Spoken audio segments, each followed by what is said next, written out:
Matty motorcycle fans, it finally happened. It is officially Superbike Day here at Matty Motorcycle Studios. A huge thank you right off the bat, Gold Coast Motorsports in New Hyde Park here on Long Island. Thank you so much for gracing us with a 2020 BMW S1000RR M package. The day is going to be awesome.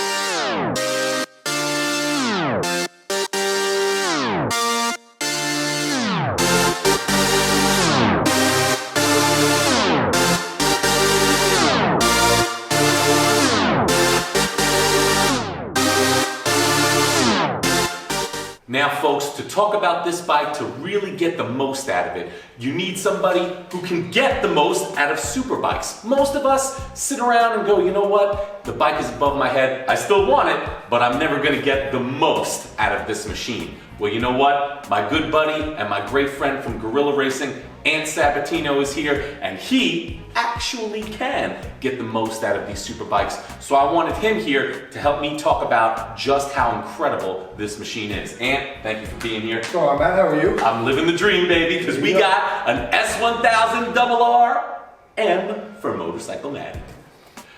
So starting us off, I want to talk about the pros and the cons of this machine.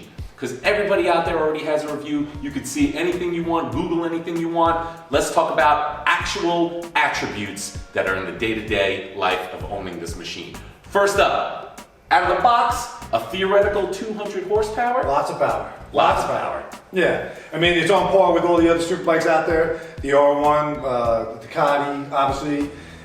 Yeah, so tons of power. Got a quick shifter and an auto blipper, super easy to ride, super nimble, I understand also. Yes, very nimble. This thing handles more like a 600 than it does a 1000. It feels lighter than it actually is. And back to the quick shifter and the auto blip, is buttery smooth. You don't even know what you're doing when you're doing it. You're just like up, down, up, down, up, down. Very nice. Just makes it easy to ride, very flattering to the rider. Yes, very, very flattering. And then now this also has a 6-axis IMU. So that means it measures how far forward you are, how hard you're accelerating, the braking, the lean angles, the works. Yeah, that all talks to the traction control, which allows you to keep maximum grip and maximum power to the ground. Again, super safe, super flattering to the rider. And last but not least, just for the road-going fans out there, BMW actually gives you for free a BMW app that talks directly to the computer of this. You can Google all the rest of the stuff, but most notably, you can put the navigation from your phone directly into the dashboard of this machine, get you wherever you're going. Awesome, awesome. We would be remiss without talking about BMW's brand new 1000cc engine. What makes this one stand out is the shift cam technology, which basically takes the power and moves it up and down depending on how hard you're riding this bike. So, Ant, I understand this bike rides a little bit differently than your standard 1000. Yeah, most 1000s, your power comes on instantaneously and it pulls all the way through. This hits more like a 600 where you get to that upper mid-range area of 9,000 RPMs and up and really pulls. I mean, it'll yank your arms out. So yeah, it rides a little bit more like a 600. That's fine with me. Nimble, quick, peaky, torquey. You gotta love all those things. Also, the shift cam, everybody's always nervous when it's a new technology coming out. The service interval on the shift cam is 18,000 miles. That's money. That's money. Seriously. So yeah, you don't have to worry about that service. Maybe if you're the first, even second owner of this bike, don't gotta worry about it. If you ride this bike for 18, 20, 25,000 miles, you'd be more than happy to get your shift cam adjusted. Just saying, all right? And then we gotta talk about the fit and finish of BMWs in general, and of course this bike. This bike feels premium. When you're on it, you definitely know you're on something special. You got all the fit and finish and tightness and tight screws and pretty things that a BMW should have. The experience riding it, Ant, you feel good? I feel amazing on this bike. I spent a lot of time in the seat, and this is one of the best bikes on the market. Gotta have it. Awesome. The styling is definitely unique, and of course, what makes this thing stand out, where is she? that little BMW emblem. You know you're on something exotic, European, special, and exclusive. We gotta say, these things are hard to come by. When BMW first made the production run, initially there was supposed to be enough for everybody. But, like we were just talking about that shift cam, the place they ordered the cams from, apparently the whole first run of cams when they were delivered had the holes where to put the shift cam in the wrong place. So let's just say it was 10,000 units that they couldn't finish building the bikes. That's why these things are taking so long to get to the streets. But as of right now, if you know a dealership, Gold Coast Motorsports, that has one, run in there, give them your money, and take this machine home. Now, of the pros and cons, there are some things that fall kind of into the middle, all right? So the first and biggest thing, when you get the M package, you get carbon fiber wheels. Now, anybody who knows about carbon fiber wheels, they run you $2,000, $3,000, $4,000 just themselves. This bike comes with them from the factory with a warranty. And what's the up package on that cost? I think it's only like $3,000 or $3,500 to go from the standard to the M. And that doesn't just get you the wheels. That gets you this upgraded suspension, the paint. I think there's something else too. I forget what else it is, but plenty of extras for the extra money, and it's worth it in just one wheel. All right. But and we said that these are pros and cons. These are both. Anything bad about these wheels? Obviously, the best thing about the wheels are the way they turn. It's unsprung weight, so it helps a lot with turning. It actually makes the bike turn a lot easier. But biggest negative would be crashing. If you wreck, carbon fiber wheels don't like crashing. And they probably don't like potholes all that much either. Since we live in New York, we have ample amounts of potholes. Plenty of potholes. But yeah, the trickiest thing with the carbon fiber wheels is you can't just fix them, you can't just buff them out. If you go down in them and they crack, that's it. Now, we also said these are exclusive, kind of hard to come by. Try getting an extra set of wheels. They do have a warranty. BMW will send it to you, but it might not be right away. Just something to think about. Also, this electronic suspension you had just mentioned.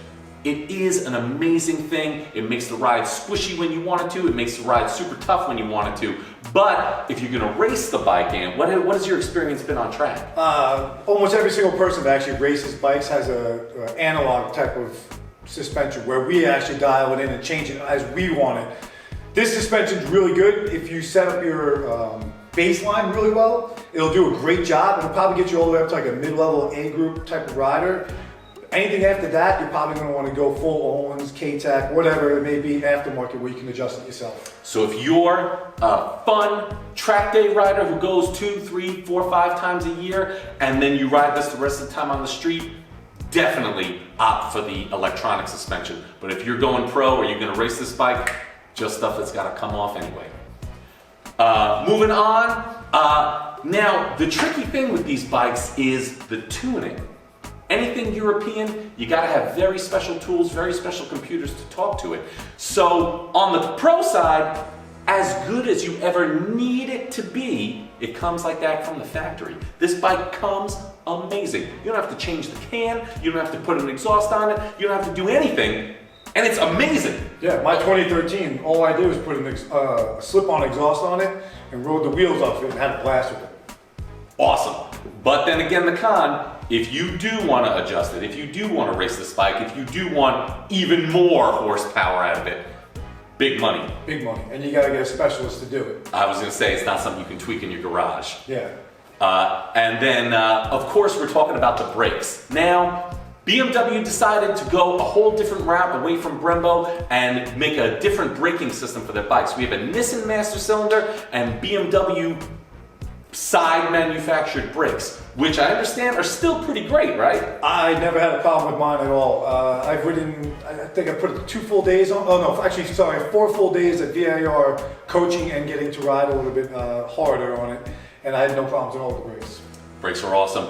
I just think a little bling bling, a little Brembo, especially if you're spending this kind of money getting a exotic European bike, because all my Ducatis come with it, all my Aprilias come with it. Just BMW. Hey, just being nitpicky. Can we say name whore? Just saying. I like the bling, okay? And then the thing that goes both ways, last but not least, is going to be the value of this bike. This machine ranges from $17,000 from the base model all the way up to $22,000 for this very gorgeous carbon fiber wheeled M package.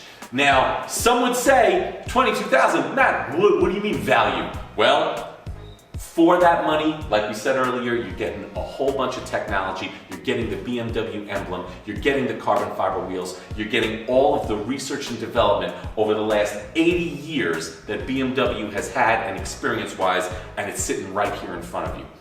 Also, as far as exotics go, it's the cheapest one. Yeah. Yeah, if Yeah, you get an Aprilia, way higher. Way higher. 24, 25. yeah, you're getting a Ducati, V4. V4S, still more than this, V4R, Yeah. damn near double. So as far as the Europeans goes, it's probably one of the least expensive ones. But if you start comparing it to the Japanese and the big four, What's the flip it's side? a little bit more money. It's a little bit more than your R1, it's a little bit more than your Suzuki 1000. Actually, it might be the same as the new Honda though. It definitely is. And we've had plenty of conversations about that. Absolutely, so we're on the fence as far as that goes. But arguably, if you're gonna race a bike, you might wanna go. The big four, the Japanese, those bikes are readily available in the paddock, parts are more readily available, and if you do crash them, you can rebuild them super fast. But it doesn't say BMW. Oh, and not to mention the fact that this manufacturer, BMW, has an amazing contingency plan for the riders, so you can actually win a decent amount of money if you're racing them and doing well. Definitely something to think about. Now, and on to the cons. There's just some things about this bike that I don't say we don't like, but we prefer something different. That's it. How about that? Now, specifically, I understand you had an experience with this amazing 6-inch dashboard. Yeah, well, the whole entire dashboard seems to go blank and flash warning when you're close to running out of fuel, which makes it very hard to continue riding super aggressively. I personally prefer not to do that to me. Yeah, having a big thing flash across your face has its pros, definitely has its cons. Definitely. Pro, you definitely know what's going on. Con, you don't know what the bike's doing. Yeah, you know what's going on, but you don't know what's going on. Yes, and a lot of the cons have to do with the track day riding of it, because also on the screen, if you disconnect the headlights, warning light on the screen. Yep. If you lower the tire pressure, this has tire pressure monitors, so if you lower the pressure to have a little bit more grip on track. And again, that could probably go both ways also too, right? If you're that guy that's super meticulous about your tire pressure, which we all are at the racetrack, it's good to know if you're losing pressure here or there, or if you need to add something to keep you where you want for maximum grip. Absolutely, so it definitely, I was gonna say it has its pluses, but the minus about that warning light in your face. Also, the catch is you definitely need a BMW Pro to help you adjust all those things. So if you were gonna take this to a track day, you might wanna take it to your local dealership, Gold Coast Motorsports first, and have it all set up and adjusted for you before you even leave. Just something you need to think about if you're gonna really try to wring this bike's neck. Moving on from that, replacement parts.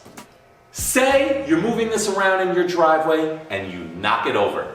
It happens. It happens. It happens. I've done it. Everybody's done it. It happens, especially if you're newer to moving around bikes around your garage. You might knock it over, you might bang it into something. So things that break often. Rear view mirrors, levers, foot pegs, Clip-ons. clip-ons. And this one, we'll talk about the triple in a little bit. But breaking those three things could cost you over $1,000. And that's provided you didn't hit the fairing. These rear view mirrors, $300. The brake lever, $100 to replace, and those foot pegs, almost the same amount, about $250 to replace a foot peg.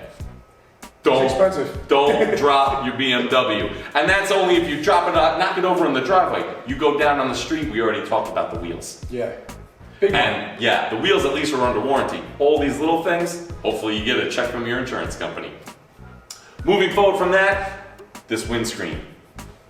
I don't know about you, Matt, but if I put my head on this, I still don't think I'll be able to be underneath this windscreen. Now, if you're a grown man in America, you probably won't fit behind the windscreen. Looks cool, looks sharp, but for whatever reason, all the new superbikes today are coming out of the factory with these super low slung windscreens. We would love a double bubble. Easy fix in the aftermarket. Zero gravity. I mean, they're keeping them in business, but all these manufacturers, by making these super low windscreens. Absolutely. If you don't have a job right now, definitely invest in the windscreen superbike business. You'll make a couple of bucks for sure. The seat. Seat's a little uncomfortable for daily driving. If I was to have this bike and I was touring around on it all the time, my butt would surely be sore. But at the racetrack, That's I'm what not you gonna wanna lie, going from side to side, it being a little bit firmer allows you to stay up on the bike and off to the side and go from side to side with less restriction. Like I said, real nitpicky cons, they all seem to have upsides somewhere. The last thing that I want to really talk about as far as pros and cons is the triple tree. Now, anybody who wants to be comfortable on a super bike like this, it's so important that you have those handlebars where your wrists aren't bent funny or too outright so that you can be comfortable and handle and steer the bike the way you feel good about it. The whole point of these things, nimble, quick, agile, you want to set upright. Yep. So, Ant, what did you see at the track? So originally I had thought, and it is true, that the clip-ons are actually part of the upper triple. But smarter than we are, I noticed that they actually make a separate piece that you can actually replace from that triple just to replace the bar end without having to replace the whole thing. At first I thought it was the most ridiculous setup, and then I saw it in action and I was actually pretty impressed with it.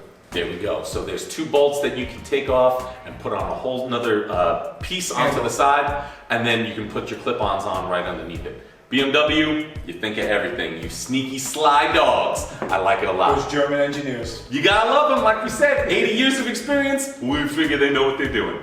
So folks, from Matty Motorcycle Studios, Guerrilla Racing, go follow him, follow his racing career, as soon as we get to do a couple of races. Yeah, hopefully this Corona thing passes. I mean, we're not observing social distance right now, but we will after this. But folks, thank you. Like, subscribe, share this video. One more shout out to my buddies over at Gold Coast Motorsports. We couldn't have asked for a better machine to talk about. Look for more videos coming at you in just a little bit. And anytime we can bring in Big Ant Sabatino, we're definitely going to do it. Thank you so much, guys.